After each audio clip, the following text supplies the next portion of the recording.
sell. I was telling you guys that you could start puts. Started at when it gets over that support at 627 like I did. Buy it all the way up. And before you know it, you're going to be in some big money. And look what's already happening. My puts are for the end of July. July 15th, I believe. Mid-July. And my target level is $2. Well, it doesn't have to get down to two levels. It's got $2. And today, once again, now we're down to 552. And like I said, I started those puts from 630 all the way up to just over $7. Today now, my account's over $1,150 worth on these puts, and it keeps going up. The point is if you have a plan, all this red, you're not going to get affected. I'm up so much today, it's disgusting. Percentage-wise. Compared to everybody else trading, because they don't understand how to trade the precious metals. You don't understand how to trade crypto. It's all great to long hold, guys, but make sure you're doing long. You can't buy at $1.60 and say I'm a long holder. That just makes you an idiot. Okay, just stop with that. Don't. You guys are insulting yourselves. You're smarter than that. If you're a long holder under $1.75, okay, then keep buying more on the way down. But if you're coming into my channel saying you're a long holder at $1.60 and I'm a moron, you might want to look in the mirror, because I still have all that money, and all that money you just lost from $1.60 that you could have just bought back in. Let's face it, it could be still in your portfolio. I did that, but with the money you lost, I bought several hundred ounces of silver.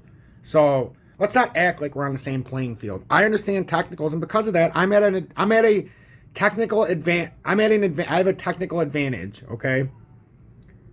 I would be favored in every single ranking that came out against anybody in my audience if we had the odds, if this was a betting format. Because I know the charts. It'd be like you telling Michael Jordan how to fucking shoot a basketball. You guys have no idea how to read a chart or know how to do a chart or understand the chart like I do, but you're going to tell me that I shouldn't be liquidated or I should be long holding. Tell Michael Jordan he should pass the damn ball. That's the equivalent. So you want me to pass the ball to you so we can lose? I'm sorry, but just like Michael Jordan, I'm a winner, and I like championships. And so we've got a lot of moving parts, in the macro landscape here. And so it makes sense that there's a big focus on this meeting.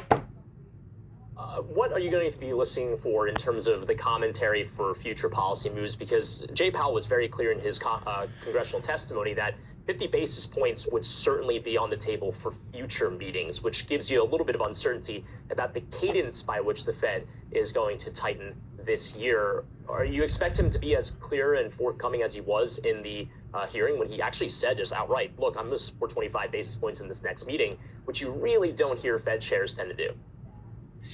Yeah, that is true. Unfortunately, though, with the Fed slipping, the credibility slipping and the Fed falling further behind the curve, here's one way to think about it.